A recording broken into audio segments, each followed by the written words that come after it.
뭐죠? 바다인데, 여름이면 폭염인데, 오늘은 세 번째 주제입니다. 여름이면 피할 수 없는 가뭄이 있습니다. 오늘 말씀의 제목, 가뭄, 모든 것이 말라갈 때, 이런 제목으로 말씀을 전하려고 합니다. 오늘 본문이 시편 32편입니다. 사도 바울 이후로 가장 위대한 신학자요, 초대교회 완성자라고도 말할 수 있는 탕자가 변하여 성인의 반열에 올랐다고 하는 성 어거스틴이 있습니다. 이 어거스틴이 평소에 너무나도 사랑했던 하나님의 말씀 가운데 이 시편 32편을 유독 좋아했답니다. 32편만 좋아한 게 아니고요, 성경을 너무너무 좋아했는데 그 가운데 특별히 이 32편을 어느 정도로 방바닥에 장판처럼, 벽에 도배지처럼, 천정에 천정처럼 모든 곳에, 눈이 띄는 곳에 시편 32편을 적어놓고 늘 이 말씀을 가까이 했다고 합니다. 왜냐하면 어거스틴도 한때 죄인이었고 탕자였고 이교도를 따랐던 사람이었는데 하나님의 용서를 받고, 한때 죄인이었던 내가 하나님의 용서받고 이렇게 되었습니다. 이게 시편 32편의 골자거든요. 그래서 32편을 볼 때마다 이건 내 이야기다. 내가 죄인이었고 내가 하나님의 용서를 받았다. 내가 은혜 입은 사람이다. 잊지 않기 위해서 시편 32편을 그렇게 늘 가까이 했다는 일화가 있습니다. 오늘도 우리가 이 말씀을 들을 때 어거스틴과 같은 동일한 하나님의 은혜와 위로와 소망이 가득 채워지는 귀한 시간이 되어졌으면 좋겠습니다. 시편 그 가운데 오늘 다윗의 시편, 정확하게 말하자면 다윗이라고 하는 죄인이었던 한 인간의 참회록 또는 고백록이라고 말할 수가 있겠습니다. 1절과 2절입니다. 허물의 사함을 받고 자신의 죄가 가려진 자는 복이 있도다. 마음에 간사함이 없고 여호와께 정죄를 당하지 아니 자는 복이 있도다. 오늘 이 내용을 줄여보면 이겁니다. 나는 죄인입니다.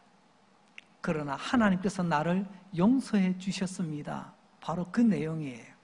1절 끝에 보니까 복이 있도다. 2절 끝에도 보니까 복이 있도다. 지난 시간 우리 살펴보았죠. 복이 있도다. 아슈레. 이 말은 곧 복 받는다가 아니고요, 하나님께서 이미 우리를 복되게 하셨다. 너는 복 있는 사람이야.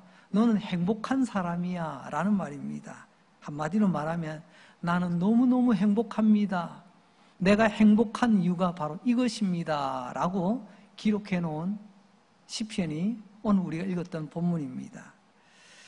나는 하나님께 나의 모든 죄를 용서함 받은 사람. 여러분, 용서함 받았기 때문에 행복하다고 말할 수 있는 사람, 그 사람을 우리는 신앙인이라고 합니다. 세상은 행복을 노래합니다. 그대 사랑하는 나, 행복한 사람, 이런 노래도 있더라고요. 그러나 우리는 행복한 이유가 오늘 다윗처럼 나는 죄인이었으나 하나님의 용서받은 사람으로 나는 이제 복 있는 사람, 행복한 사람입니다 라고 외치는 사람이 오늘 이 자리에 모여 하나님께 예배하고 있습니다. 한번 따라서 해볼까요? 나는 행복한 사람입니다. 아마 옆에서 들으면 그럴 거예요. 어디 로또 당첨됐어요? 뭐 좋은 일 있어요? 그렇습니다. 세상은 내가 행복하다고 하면 뭐가 잘 된 것 같이, 뭐를 많이 가진 것 같이, 뭐를 이룬 것 같이, 그것 때문에 행복하고, 나는 가진 것 없고 이룬 것 없고 늘 옆 사람과 비교해보니 나는 늘 초라해. 그래서 예전보다 우리가 소득도 높아지고 풍요한 세상을 살아가는데도 상대적 박탈감, 상대적 이 박탈감 때문에 스스로 불행하다고 생각하는 사람이 얼마나 많은지 모릅니다. 그러나 오늘 하나님께서는 말씀하십니다. 아니야. 너는 행복한 사람이야. 오늘 이 시간 이 자리에 있는 우리 모두 예배 마치고 나갈 때 나는 행복한 사람 흥얼거리며 나갈 수 있기를 바랍니다. 여러분, 오늘 말씀을 보게 되면 죄 용서의 은혜보다 더 큰 은혜가 어디 있을까 싶은 마음이 듭니다. 사실 우리가 죄 용서를 통하여 구원이라는 선물을 받습니다. 나는 구원받았습니다 라는 말의 전제는 이미 내가 용서받았다는 것을 전제합니다. 나는 죄 용서받은 사람, 그래서 나는 행복한 사람. 여러분, 죄가 전혀 없어서 행복한 게 아닙니다. 오해 마세요. 용서받았기 때문에 행복한 것입니다. 모든 인간은 죄인입니다.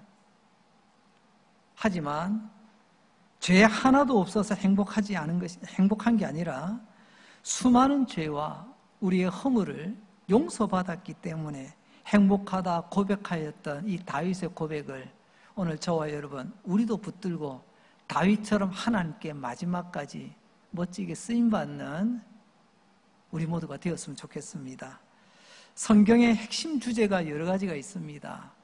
크게 시작부터 보게 되면 하나님께서 창조하셨습니다. 창조에 관한 이야기. 그 가운데 우리도 만드셨죠. 근데 우리가 타락하여 범죄하였습니다. 타락한 인간, 그것을 우리는 죄라고 부르기도 합니다. 죄의 결과는 사망입니다. 망하는 거예요. 하지만 하나님께서 사랑하셔서 우리를 구원하십니다.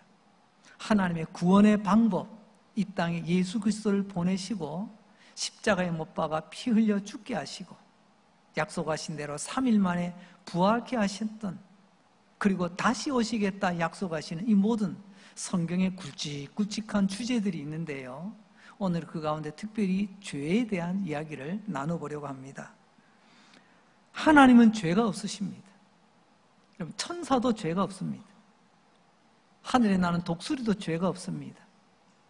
땅에 걸어가는 강아지도, 들에 핀 들꽃도, 물속에 이런 물고기도 죄가 없습니다. 죄는 유독 인간에게만 해당되는 사항입니다. 이걸 여러분 명심하셔야 됩니다. 우리는 죄로 정의되는 사람입니다. 그러면 죄가 얼마나 중요한 주제인가? 앞서 말씀드렸죠. 구원이라는 말도 사실 죄로부터의 구원입니다. 죄를 용서받아야 구원받는 것이죠. 그래서 죄라는 것은 성경의 핵심 주제이기도 합니다. 그런데 우리는 신앙생활을 하면서요, 좀 옛날보다 많이 퇴색해지거나 아니면 농도가 옅어진 것 중에 하나가요, 죄라는 주제가 성경에 분명히 선명하게 기록이 되어 있는데 우리는 그 주제를 외면하려 한다는 것입니다. 나는 죄라는 이야기 듣기 싫어요. 그래서 죄에 대한 관심도 없고 그저 죄 없는 복음 듣기를 원합니다. 죄 없는 신앙생활을 하기를 원합니다. 그러다 보니 농도가 옅어지죠. 순도가 떨어지죠. 그럼 어떻게 되겠습니까? 맛 잃은 소금, 빛 잃은 등불이 되지 않겠습니까? 죄란 무엇인가에 대한 부분에서 C.S. 루이스라고 하는 위대한 기독교 성각자는 이렇게 우리에게 표현합니다. 죄는 모든 인간의 비극의 시작이다. 다시 말하면 죄는 모든 인간 불행의 원인이다. 불행의 원인을 죄로부터 찾는 것, 이게 성경적 관점입니다. 그런데 우리는 불행한 이유가 뭡니까?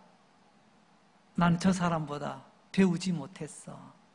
난 저 사람보다 많이 못 배워. 난 저 사람보다 잘나지도 못해. 항상 옆에 있는 다른 누군가와 비교합니다. 그러다 보니까 상대적 박탈감. 왜 나만 이럴까? 남들은 잘 사는 것 같은데, 남들은 행복한 것 같은데 왜 나만 이럴까? 왜 나만? 이건요, 진단의 포인트가 잘못된 겁니다. 하나님께서는 우리에게 말씀하십니다. 모든 불행의 시작은 죄다. 이걸 깨닫는 게 믿음입니다. 그렇습니다. 죄 때문에 우리는 하나님과 원수되어 죄 때문에 하나님과 동행하며 거닐던 동산에서 쫓겨나 죄 때문에 하나님을 등지고 살아가는, 그래서 죄 때문에 영원한 심판 아래 떨어질 운명을 가지고 살아가는 것. 그런 인간이 이제 죄 용서를 받았습니다.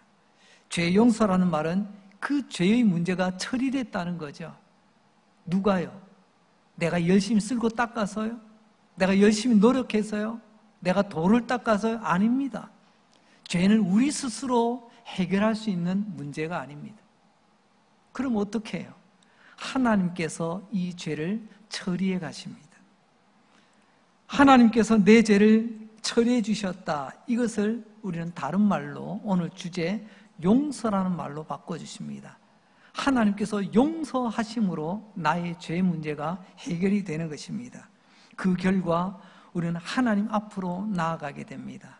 하나님의 이름 부르며 오늘도 우리는 하나님 앞에 나와 예배 드릴 수 있는 사람이 되었다는 것입니다. 죄인은 하나님께 예배 못 드려요. 용서받은 자가 하나님께 예배 드리는 겁니다. 이 모든 것의 시작, 끝까지 하나님과 동행하며 죽음 넘어 저 영원한 생명을 누리는 삶까지, 이 모든 것의 시작은 바로 죄의 용서로부터 출발된다는 것입니다. 이제 다시 다윗의 이야기로 돌아갑니다. 오늘 시편 32편이 다윗의 시, 다윗의 이야기라고 했습니다. 처음에는 어떤 이야기를 할까요? 처음에는 다윗이 고백하는 내용이 나옵니다. 1절과 2절인데요. 이 내용을 요약하면 이겁니다. 나는 모든 죄를 하나님으로부터 용서받았습니다. 즉 다시 말하면 나는 죄인이었는데 하나님이 나를 용서해 주셨습니다. 그래서 나는 복 있는 사람, 참 행복한 사람입니다. 이렇게 표현하는 거예요. 오늘 이 다윗의 고백이 저와 여러분 우리의 고백이 될 수 있기를 바랍니다. 방금 말씀드린 것처럼 다윗은 하나님께서 내 죄를 용서해 주셨다라고 고백했습니다. 1절과 2절을 보게 되면요, 죄의 3종 세트를 이야기하고 있습니다. 그냥 막연한 죄가 아니고요, 다윗은 그 죄를 우리가 눈으로 볼 수 있는, 우리가 느낄 수 있는 구체적인 단어 3가지를 쓰는데요. 첫째는 1절에 허물이라는 말을 씁니다. 허물, 껍데기, 더러운 껍데기. 두 번째는요, 죄라고 하는 단어를 직접 쓰기도 하고요. 그리고 2절에 가면 간사함이라는 말을 쓰기도 합니다. 간사하다, 속인다는 말이죠. 하나님도 속이고, 형제도 속이고, 우리 이웃도 속이고, 요즘은 속이는 것도 능력이라고 하더라고요. 세상에. 그런 세상을 우리가 살아갑니다. 허물과 죄와 간사함 3가지를 말했는데요. 죄는 이 3가지만 있다, 이런 말이 아닙니다. 이 성경을, 이 시편을 기록하고 있는 다윗은 유대인인데요. 유대인을 다른 말로 히브리인이라 부르죠. 이 유대인의 의식, 히브리인의 의식 가운데 3이라는 숫자는 독특한 의미를 가지고 있습니다. 왜냐하면 성경의 3은 완전함을 뜻하는 의미를 나타내거든요. 그 3가지 죄를 이야기했다는 것은 나는 완전한 죄인이라는 말이에요. 죄의 종류 3가지가 아니라 나는 이처럼 완전한 죄인입니다 라는 것을 스스로 고백하는 표현이 나는 허물과 죄와 간사함으로 쌓여있는 죄인입니다 라고 인정하는 거죠. 이어서 또한 하나님의 용서에 대한 3종 세트를 이야기하고 있습니다. 하나님의 용서 3종 세트. 첫째는요, 용서는 허물의 사함을 받는 것입니다 라고 표현합니다. 사함이라는 말이 히브리어로 보게 되면 들어 올리다, 가지고 나가다, 이런 뜻을 가지고 있는데요. 무슨 말이냐? 죄는 나를 짓누르는 태산과도 같은 무거운 짐을 말하기도 합니다. 내가 무거운 짐에 깔렸어요. 숨쉬기가 답답해요. 피가 안 돌아요. 몸이 꼼짝도 못해요. 근데 내가 이걸 밀어낼 힘이 없어. 들어올릴 힘이 없어.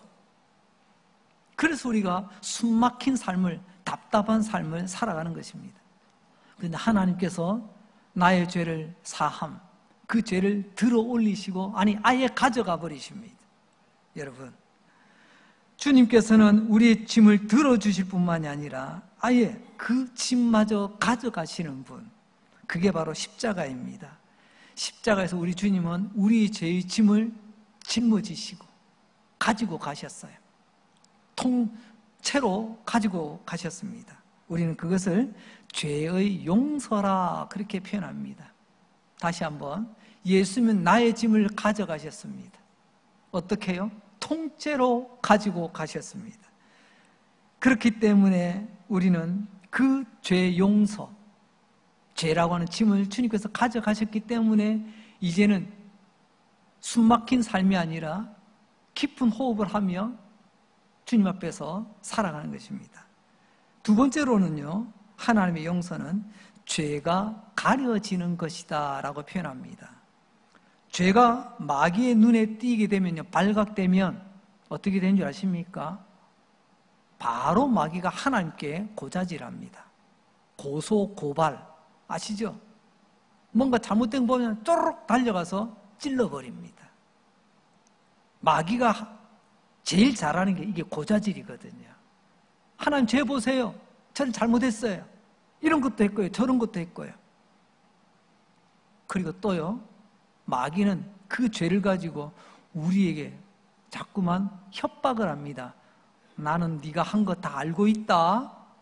네가 무슨 말 했고 무슨 행동을 했고 네가 지난날 뭘 했는지 나 다 알고 있어. 우리는 그러면요, 왠지 위축됩니다. 하나님께서는 이런 죄를 아무도 찾지 못하도록 숨겨주신다, 가려주신다. 영어 성경이 이 부분을 보면요, 커버한다라고 되어 있습니다. 커버한다는 게 이게 덮어주는 것 아닙니까? 마귀가 보지 못하도록, 다른 사람이 보지 못하도록, 아니 하나님도 찾지 못하도록 아예 덮어버리신다. 그게 하나님의 용서라고 말씀하십니다. 여러분, 그런 말 아십니까? 하나님 곁에는 쓰레기통이 없어요. 쓰레기통은 언제 쓰는 겁니까? 내가 쓰지 못하는 것들, 그죠? 버릴 것 담아 놓는 게 쓰레기통, 휴지통이에요. 그럼 나중에 쓰레기 버릴 때 다 버리고 오지 않습니까? 하나님 곁에 쓰레기통이 없다고 하는 것은요, 버린 것을 가서 봐라, 내가 그때 어디다 뒀지? 내가 잘못 버렸나? 다시 가지고 와서 쏟아가지고 막 뒤적뒤적해서 찾아내듯이 하나님께서 가만히 보자, 너 옛날에 너 이런 짓 했지, 너 이거 잘못했지. 하나님께서 용서해 주신 것을 다시 찾아와서 우리에게 뒤집어 씌우기 위해서, 책임을 물으시기 위해서 옆에 쓰레기통을 두시는 분이 아니라는 표현입니다. 하나님은 한 번 덮으시고 한 번 용서하신 것을 다시는 끄집어내지 않습니다. 용서하지 않습니다. 근데 꼭 끄집어내는 사람이 있어요. 누굴까요? 끄집어내는, 바로 마귀의 주특기가 그겁니다. 하나님이 버린 거 어떻게 용케 또 끄집어내려고 합니다. 하나님이 지으신 거 어떻게든 되살려보려고 합니다. 그래서 자꾸만 우리로 하여금 우리를 과거에 매이게 만듭니다. 주변에 그런 경우들도 많이 있죠. 어떤 사람들 딱 뭐 하면요, 메모하는 습관이 있더라고요. 제가 아는 어떤 분도 몰랐어요, 그게. 그래서 그냥 평소에 메모하니까 그런가 보다 했는데, 이게 나중에는요, 당신 몇 월 며칠이나 이런 거 했어, 나 알고 있어, 이렇게 발목을 잡는, 다른 사람의 허물을 증명하는 도구로 쓰여지더라고요. 여러분, 그런 분들은 안 계시죠? 하나님이 한번 용서하신 것을 나는 지우지 않고 따로 비밀노트 딱 기록해놨다가 그거 끄집어내가지고 하는 거 절대로 믿음의 사람이 하는 짓이 아닙니다. 그럼 마귀가 하는 짓이에요. 세 번째로, 용서는 정죄를 당하지 아니하는 것입니다. 여러분, 정죄를 당한다. 정죄라고 하는 것은요, 고소 고발 당한다는 것이고요. 고소 고발 당하면요, 없는 것 고소 고발하면 무고죄로 당하겠죠. 하지만 고소 고발은 반드시 어떤 문제가 있으니까 했을 겁니다. 그렇다면 정죄의 결과는 유죄 판결을 받습니다. 유죄 판결을 받으면 형벌을 받아야 됩니다. 오늘 하나님께 우리 베푸시는 용서는 정죄를 당하지 아니한다. 형벌을 받지 아니한다. 누군가가 고소고발을 해도 그것으로 유죄 판결을 받지 않고 오히려 하나님께서 그 모든 것을 되돌려 보내신다. 아니, 무죄 판결 내지는 아예 처음부터 우리에게는 면책 특권을 주십니다. 하나님 믿는 사람에게는요, 그 어떤 누구도 시시비비를 걸지 못하도록, 시비 걸지 못하도록, 고소고발해도 아예 접수 자체가 안 돼. 아, 이 사람은 면책 특권이 있는 사람입니다. 우리가 그런 사람이에요. 얼마나 감사한지 모르겠습니다. 로마서 8장 1절에 우리에게 이렇게 말하죠. 그러므로 이제 그리스도 예수 안에 있는 자에게는, 보세요, 그리스도 예수 안에 있다고 하는 것은 그리스도 예수 믿는 사람을 말합니다. 그리스도 예수 안에 있는 사람에게는 결코 뭐가 없다고요? 정죄함이 없답니다. 하나님 앞에 시비 걸 것이 없대요. 하나님께서 받으시면 고소 고발될 사람이 아니라는 것입니다. 그러나 그리스도 밖에 있으면, 예수 믿지 아니하는 사람은 하나님께서 법으로 다스리십니다. 하나님의 법. 그러나 우리는요, 하나님의 법에서 면책 특권을 가진 면제된 사람이라는 것을 기억하시기 바랍니다. 저는 방금 전 다윗을 통해서 죄가 3가지, 3종 세트, 하나님의 용서 3가지, 3종 세트를 말씀드렸습니다. 요약을 다시 합니다. 사람의 죄 3종 세트의 핵심이 뭐죠? 사람은 완전한 죄인이라는 것입니다. 용서의 3종 세트의 의미는 뭐죠? 그러나 하나님의 용서는 완전하다는 것입니다. 그걸 강조하기 위해서 다윗은 이런 표현을 썼던 것입니다.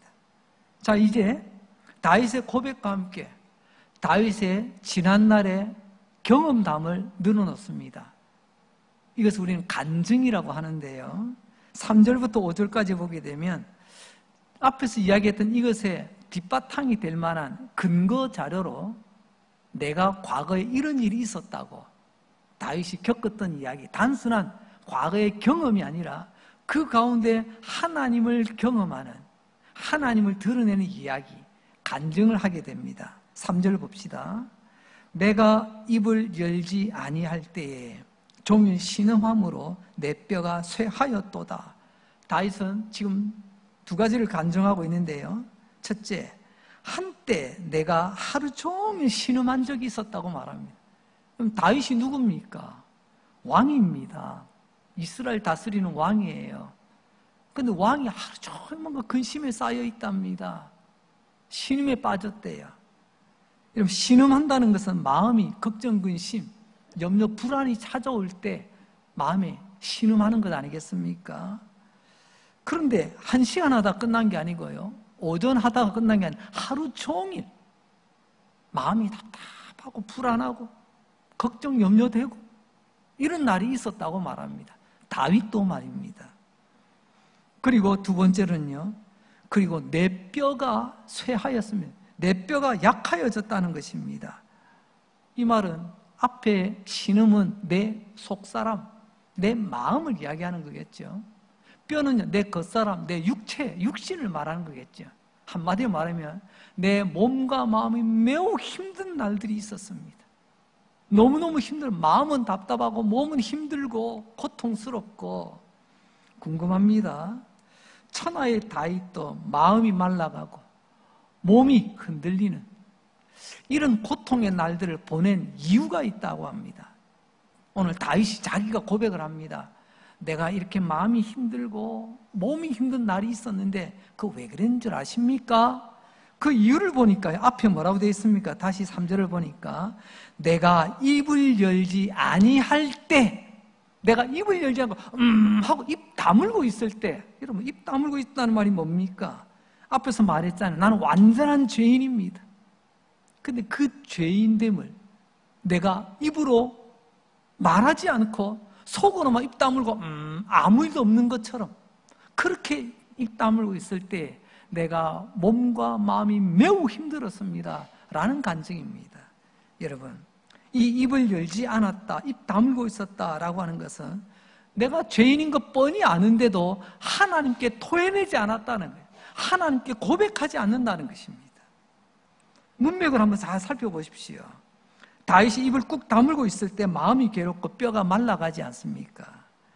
그 다물고 있는 입은 다시 말하면 하나님 앞에 회개하지 않는 입입니다. 입을 열어 하나님께 회개하지 않는 입.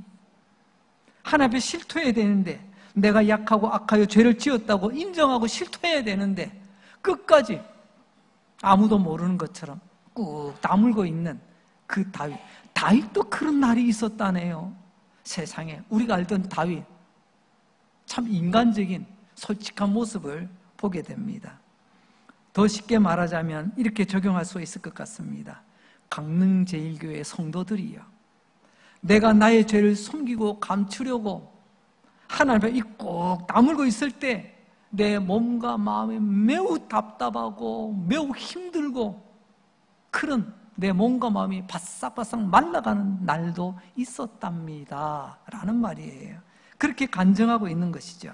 하지만 결과는요, 하지만 지금은, 그때는 그랬지만 지금은 그 죄를 하나님 앞에 실토하고 용서받고 나니 나는 복 있는 사람, 나는 이제 행복한 사람이 되었답니다 라는 다윗의 간증을 오늘 우리가 듣고 있는 것입니다.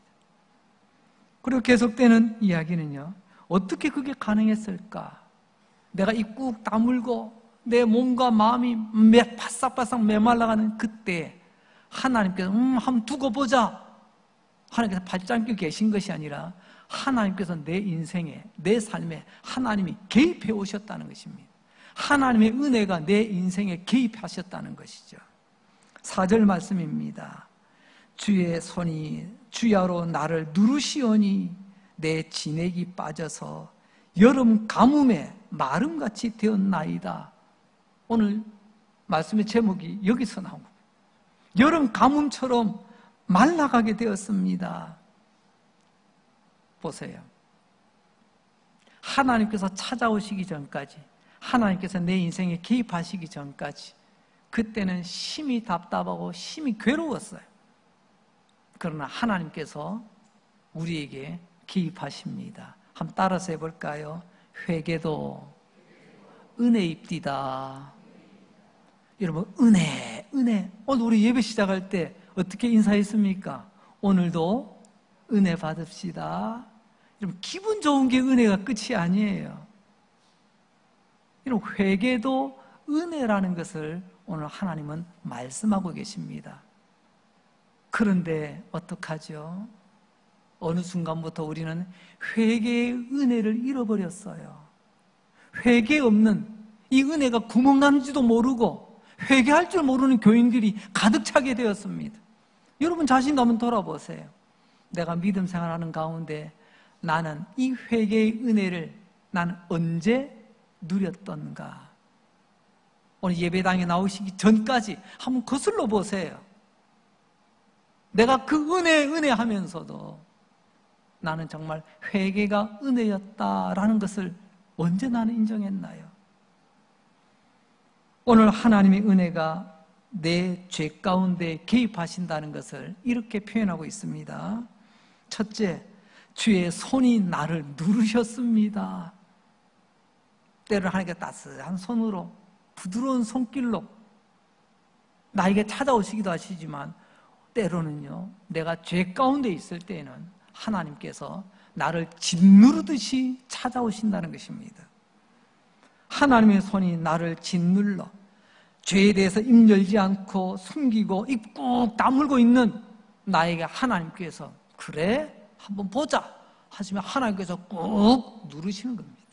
두 번째는 그렇게 하나님의 손이 나를 누르니까 내가 어떻게 되느냐, 내 몸에 진액이 쪽 빠져버렸대요. 여러분, 여기서 진액이라는 말이 액 또는 즙이라는 의미로 사용되어지는데요. 그러면 집에서 토마토 아니면 포도 한번 확 눌러보세요. 그 액, 그 즙이 뿜어 나오지 않습니까? 마찬가지입니다. 내가 마치 포도처럼 하나님께서 누르실 때 내 몸에 진액이 쭉 빠졌습니다. 내 몸의 진액, 내 몸의 모든 것이 다 빠져나가는 거죠. 마음에, 내 몸에 모든 것이 다 빠져나갑니다. 그 결과 어떻게 됐다고요? 진액이 빠져나가는 것을 다윗은 이렇게 표현하네요. 세 번째로, 여름 가뭄에 마름같이 되었습니다. 여름 가뭄이 되니까요. 저 오봉 때 한 번씩 저게 임계나 저쪽으로 한번 갈 때 물이 가득 채워져. 참 우리 강릉에 좀 멋진 이런 곳이 있구나. 좋았는데 조금 전 뉴스 보셨죠? 바싹 말라가지고 흉악이 그지없어요. 물이 빠져나가니까. 하나님께서 우리를 짓누르실 때 우리의 몸과 마음에 진액이 다 빠져나갔더니 여름에 마름같이, 여름 가뭄에 말라 비틀어지는 것 같이 내 삶이, 얼굴이, 내 마음이, 내 인생이 바싹바싹 말라 들어가는 거죠. 사실 이스라엘 땅에 여름에는요, 비가 거의 안 옵니다. 오죽했으면 우리는 봄, 여름, 가을, 겨울 4계절이 있지만 거기에서는요, 우기, 건기, 비 오는 계절, 비 안 오는 계절 이렇게 나눠 놨을까요? 오죽했으면 그 한여름에 비 한 방울 떨어지지 않는 그 땅. 그래서 요엘 1장 하반절에도 보게 되면 여름 가뭄이 되면 풀도 마르고 웅덩이도 마르고 심지어는요 시내도 마르고 짐승들이 헥헥헥 헐떡거린다고 표현하고 있습니다. 이제 마지막 주제입니다. 이런 여름 가뭄을 겪고 있는 우리에게 하나님께서는요 은혜의 생수를 부어주시는데 어떻게 붓는가? 다윗은 이스라엘 땅의 여름 가뭄을 회개의 은혜에다가 적용을 하고 있습니다. 방금 전에 주님께서는 죄를 숨기며 회개하지 않는 그 다윗을 짓누르시고 우리로 하여금 진액이 다 빠져나와 여름 가뭄에 말라 비틀어지는 듯하게 만드셨다라고 표현했는데요. 이 부분을 새 번역 성경으로 조금 쉬운 번역이에요. 우리가 알기 쉽게 되어 있는 번역을 다시 한번 보도록 하겠습니다. 4절 말씀, 주께서 밤낮 손으로 나를 짓누르셨기에 나의 혀가 여름 가뭄에 풀 마르듯 말라버렸습니다. 좀 실감 나십니까? 다윗이 지금 이렇게 표현하고 있습니다. 내 몸의 진액 중 하나가 입속에 침이지 않습니까? 죄를 감추고 숨기니까 내 속이 불안해. 내 몸과 마음이 떨려. 그러니까 내 입이 바싹바싹 마르고 유액이 마르고 소화가 안 되고 내 몸이 바싹바싹 말라갑니다. 그런 이야기죠. 주님의 은혜가 개입해야 내가 회개하게 되고 회개해야 내가 살게 되는데 회개하기 전까지 그냥 입 꾹 다물고 과묵한 게 아니에요. 회개하지 않는 입으로 꼭 다물고 있으니 하나님께서 우리의 몸도 마음도 바싹바싹 마르게 만들더라. 그때 하나님께서 우리를 짓누르십니다. 그러면서 깨닫게 하시죠. 나는 아니라고 외치고 싶었는데 자꾸 내 안에서 외치는 소리가 있습니다. 우리는 그래서 양심의 가책이라는 말을 쓰기도 합니다. 양심의 가책, 마귀도 우리에게 양심의 가책을 부추기기도 합니다. 그런데 여러분, 양심의 가책, 우리의 잘못을 깨닫게 하고 그때 내가 왜 그랬지?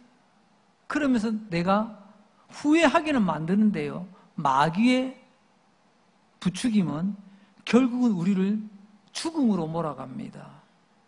양심의 가책을 느껴서 때로는요 극단적 선택을 하는 경우들이 있어요. 안타깝지만 그러나 엄밀히 말하면요 마귀가 부추기는 양심의 가책은 우리를 죽음으로 몰아갑니다.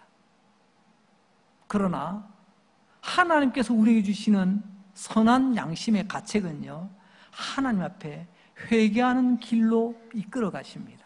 왜냐고요? 회개는 우리를 살리거든요. 가룟유다 찔렸죠. 내가 왜 그랬지? 내가 제정신이 아니었나 봐. 근데 어떻게 했죠? 스스로 극단적 선택을 하잖아요. 왜요? 이미 그에게는 사탄이 들어갔다고 성경은 말하고 있지 않습니까? 그러나 베드로는 어떻습니까? 양심에 찔려요. 왜? 닭소리가 날 때 예수님께서 분명히 말했거든요. 닭이 3번 울기 전에 네가 나를 부인하리라. 천하에 내가 누군데 말입니다. 나는 절대 그런 일 없습니다. 했는데 닭이 우는 소리를 듣고 깨달았어. 그래서 너무 부끄러워져 도망가 버렸어. 그래서 옛날 생활로 그냥 다시 고기 잡는 업으로 나갔다가 예수님께서 그 모습을 바라보고 있는 것을 눈 좋은 제자가 보고 예수님이네. 그 이야기를 듣자마자 베드로가 막 정신없이 예수님 앞에 달려오지 않습니까? 그리고요, 아무 말 없이 있는데 예수님께서 그에게 말씀하시잖아요. 시몬아, 네가 나를 사랑하냐? 네가 나 사랑하는 거 맞냐? 3번이나 연거푸 물어보십니다. 그러면서 베드로라 하여금 다시 회복되어 사도 베드로로 달려갈 수 있도록 하나님 기회를 주시잖아요. 살 길을. 칼 아시죠? 강도의 손에 들려진 칼은 누군가의 생명을 앗아갑니다. 그러나 의사 선생님의 손에 올려진 칼은요, 죽어가던 사람을 살리는 칼이 되듯이, 양심의 가책이라고 다 똑같은 게 아닙니다. 마귀가 주는 양심의 가책은요, 찔리기는 찔리는데 결과적으로는요, 망하는 길로 간다는 거예요. 죽는 길로 간다는 거예요. 그러나 하나님이 주시는 양심의 가책은 우리가 사는 길로 이끌어 가십니다. 그게 뭐라고요? 회개하는 길로 이끌어 가신다는 거예요. 회개도 내 힘으로 하는 게 아니라는 것을 다시 한번 보게 됩니다. 회개는요, 내 마음 결정으로 하는 게 아닙니다. 회개도 은혜입니다. 하나님께서 내 삶을, 오늘 다윗을 짓누르시잖아요. 회개 안 하려고 끝까지 입 다물고 하고 있는데 하나님이 짓누르시잖아요. 결국은 그 입이 터져 나오게 만듭니다. 그래서 회개가 은혜라는 겁니다. 회개는 나의 열심이 아닙니다. 회개는 나의 노력이 아닙니다. 그래서 여러분들 회개하겠습니다가 아니고요, 회개할 수 있는 은혜를 구하시기 바랍니다. 하나님, 내게도 회개할 수 있는 은혜를 주세요. 내 힘으로는 도저히 안 돼요. 내 힘으로는요, 내 잘못 인정 못합니다. 잘못했다고 이야기 못합니다. 끝까지 우리는 입 다물고 있어야 돼요. 하지만 하나님께서 회개의 은혜를 주시면요, 그때 내 입이 열리게 됩니다. 그러면 내가 사는 거예요. 오늘 5절 말씀입니다. 내가 이르기를 내 허물을 여호와께 자복하리라 하고 주께 내 죄를 아뢰고 내 죄악을 숨기지 아니하였더니 곧 주께서 내 죄악을 사하셨나이다. 여러분, 5절이 있기 전에 4절이 있었습니다. 주께서 나를 짓누르셨습니다. 너 이래도 회개 안 할래? 이래도 너 버틸래? 어떻게 했다고요? 버티면 내 몸과 마음이 말라가잖아요. 여름 가뭄처럼 말입니다. 하지만 하나님께서 결국은 내 입을 열게 만드십니다.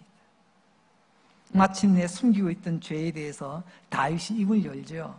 내 허물을 여호와께 자복하리라. 자복, 스스로 내 잘못을 인정하고 끄집어내서 이야기하는 것입니다. 그랬더니 주님께서 다윗의 죄악을 용서해 주신 겁니다. 한마디면 다윗이 살게 된 거죠. 조금 전까지 4절까지만 해도 여름 가뭄에 풀이 메말라가듯이 내 인생이 바싹바싹 메말라가요. 마음에 근심 걱정 있는 사람, 마음이 편하지 않은 사람은 얼굴에 나타나잖아요. 마음이 불편한데 얼굴이 편하겠습니까? 그래서 흔히들 뭐랍니까? 뭐 내 걱정 있어? 뭐 큰일 있어? 어디 아파? 우리 얼굴이 안 좋은 걸 보고 오늘 하나님께서 마침내 내 허물을 여호와께 자복하리라. 다윗을 살려주신 하나님. 그래서 이 부분을 놓고 스티븐 로슨이라고 하는 목사님, 뛰어난 강해 설교자요, 또 뛰어난 기독교 작가이기도 하신데요, 그분이 이런 말을 남깁니다. 우리 같이 한번 읽어보도록 하겠습니다. 시작. 당신이 죄를 덮으려 한다면 하나님께서는 그것을 끝까지 찾아내어 온 세상에 드러낼 것입니다. 하지만 당신이 하나님 앞에 죄를 자복하고 하나님 앞에 드러내면 하나님께서는 당신의 그 죄를 덮어주실 것입니다. 아멘. 여러분, 이게 복음입니다. 종교인은요, 절대로 내 잘못 인정 안 합니다. 절대로 사과 안 합니다. 절대로 회개 안 합니다. 혹시 예배당에 나와서 예배 드려도요, 회개 없는 종교인들이 있을 수 있어요. 스스로 아실 것 아닙니까? 나는 하나님을 예배하는 예배자인가? 그냥 일요일날 교회 잠시 왔다가 돌아가는 종교인인가는요, 스스로 채점이 돼요. 나는 회개하고 하나님께 나가는 사람인가? 내 사전에 회개는 없다. 내 사전에 내 잘못 인정하는 사과는 없다. 그럼 그 사람은 종교인이에요, 종교인이에요. 종교는 내 죄악을, 내 죄지와 내 능력, 내 고집으로 끝까지 감춥니다. 끝까지 입 안 엽니다. 그러나 오늘 스티븐 로슨 목사님의 이야기를 들으십시오. 내가 죄를 덮으면 하나님이 다 끄집어내십니다. 그러나 하나님께 토해내면 하나님께서 덮으시고 그 누구도 찾지 못하도 하나님도 찾지 아니하십니다. 이게 복음입니다.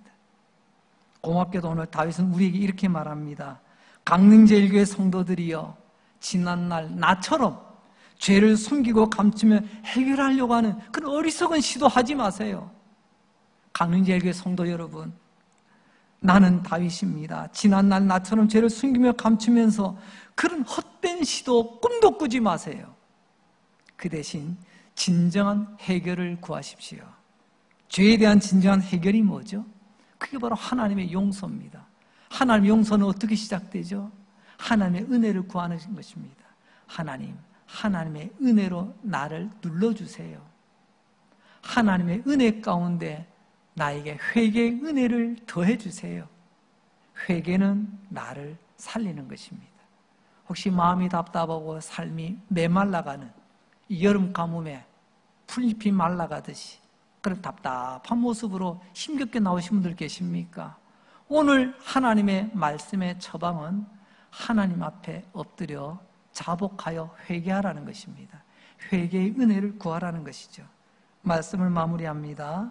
살 길은 오직 예수님의 십자가밖에 없습니다. 십자가를 바라보면 거기에 하나님의 사랑과 하나님의 약속을 바라보게 될 것입니다. 그리고 십자가에 걸려있는 그 하나님의 사랑과 약속, 조금 전에 말씀드렸습니다.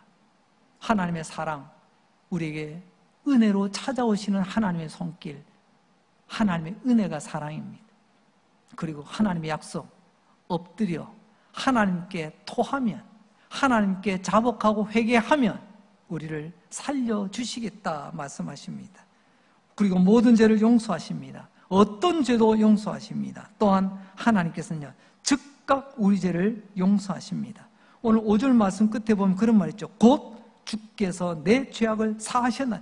곧 즉각, 즉시입니다. 하나님께서 우리의 기도를 들으시면 즉각 응답하십니다.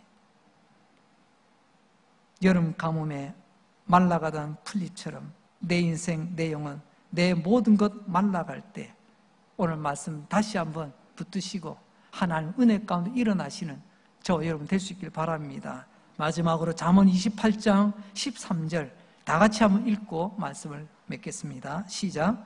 자기의 죄를 숨기는 자는 형통하지 못하나 죄를 자복하고 버리는 자는 불쌍히 여김을 받으리라. 복되신 여러분 되시기를 주님의 이름으로 축복합니다. 아멘. 하나님 아버지 감사합니다. 오늘도 예배하시는 은혜 주셔서 감사하고 말씀 들을 수 있는 은혜 주셔서 감사하고 여름 가뭄의 마름처럼 내 양심 눌러주시고 회개의 입을 열게 해주시고 이 회개하는 것까지도 주님의 은혜임을 깨닫게 해주시니 감사합니다.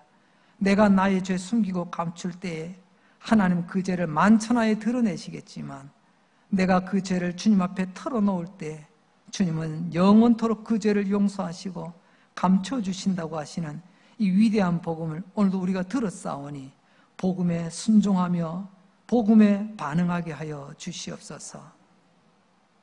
오늘도 나의 숨겨진 죄 때문에, 감춰둔 죄 때문에 내 영혼이 마르고 뼈가 마르고 침이 마르는 어리석은 삶을 살아가는 그런 사람, 우리 강릉제일교회 한 사람도 없도록 나의 죄를 지고 십자가에 오르신 그 예수님 바라보며 조용히 골방에 들어가 나의 모든 죄 털어놓고 살 길을 얻는 하나님의 이 위대한 용서와 하나님의 이 위대한 생명을 누리는 모든 강릉제일교회 가족들 되기를 원하옵고 예수님 이름으로 기도합니다. 아멘.